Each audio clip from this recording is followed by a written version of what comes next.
What's up, my fitness family? Today I'm going to be sharing with you some dynamic stretches for your legs. My name is Brent Kasmer, this is BKPT, and if you have not yet subscribed, definitely subscribe, mash that notification bell, that way you're notified as the new stuff's coming out. I always am pumping out as much content as I can to help you guys out. You know, all you guys subscribe down my channel. So definitely, you know, if you feel like this is hitting you and you know some other people, share it with them. So that way they can get a great understanding of the proper way to live a healthy life. You know, I got nutritional stuff on there. I've got workout stuff. I got stuff for healthy living, activities, you know, anything and everything you could possibly imagine.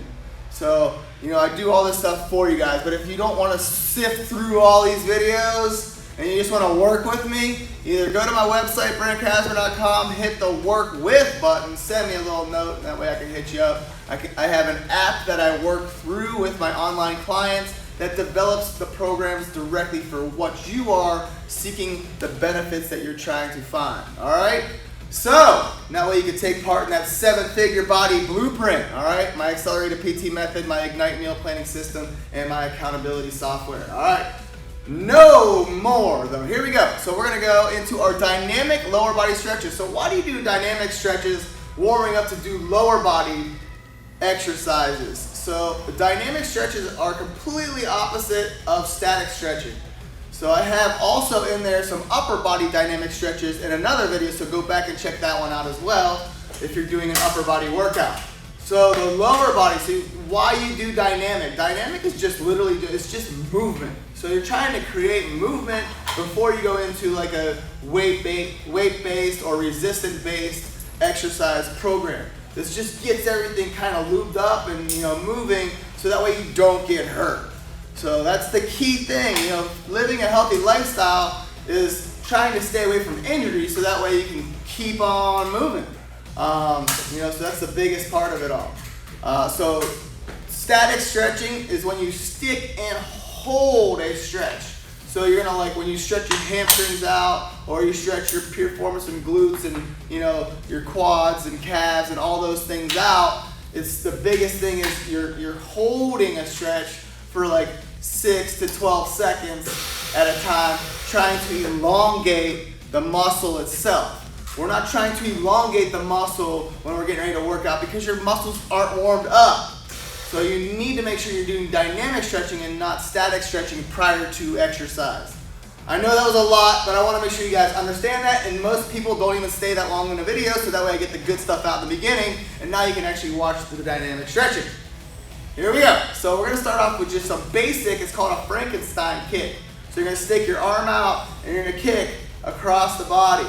So you're not going to start off putting your arm way up over your head. You want to ease into everything. So don't push your body past limits, especially when you're starting your dynamic stretching for your legs.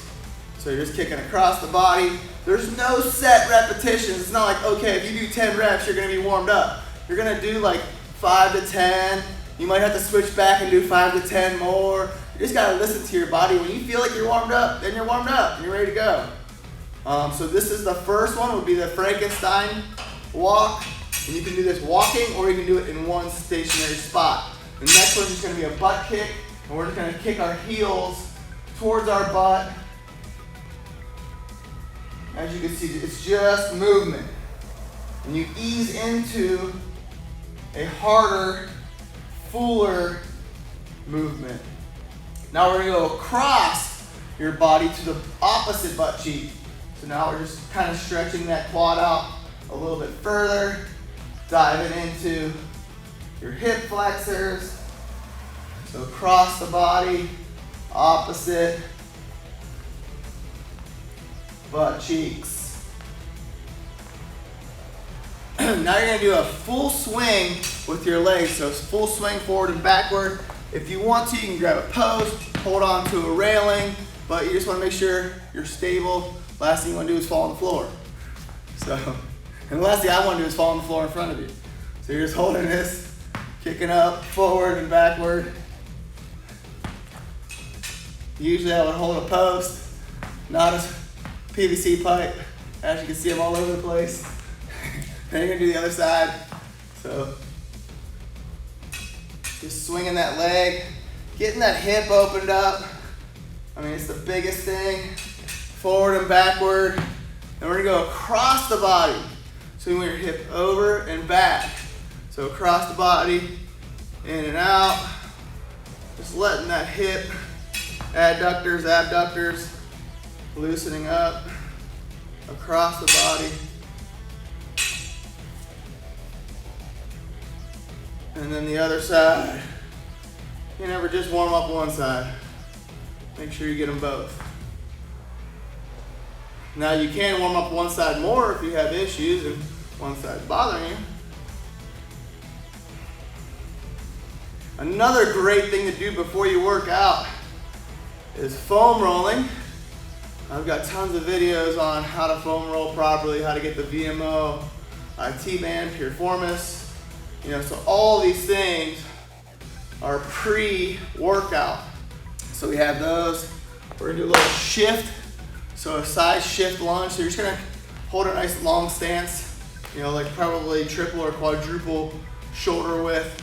You're just gonna shift, keeping that head up, back straight, and just shifting from one side to the other. Really getting your hips and knees. And if you, at any point something is hurting, stop. You don't wanna do something if it's hurting your knees or you feel like, oh my God, my hip's gonna pop out of place. Stop, don't do that anymore. You know, just make sure that there's tons of different ways to warm up.